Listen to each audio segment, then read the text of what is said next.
Rajkot news 24 આજના મુખ્ય સમાચાર।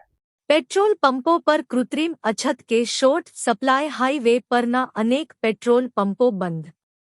શહેરમાં પણ રાતે પેટ્રોલ પંપો વહેલા બંધ થઈ જવા લાગ્યા। લોકોમાં ફરી એકવાર ફફડાટ।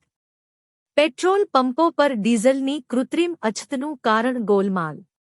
સામાન્ય વપરાશ માટેનું ડીઝલ મોટા જથ્થામાં ઔદ્યોગિક વપરાશ માટે વેચી દેવામાં આવતું હોવાની ફરિયાદો।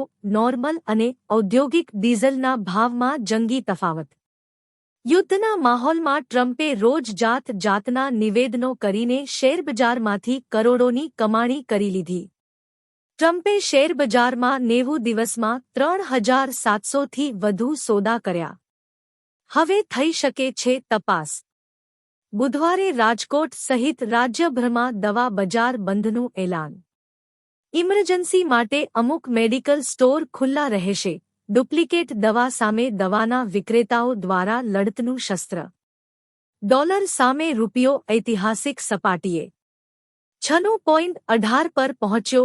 ક્રૂડ ઓઇલમાં પણ 2% વધારો। સેન્સેક્સ સવારે 1000 પોઈન્ટ ઘટી ગયા બાદ સુધારો।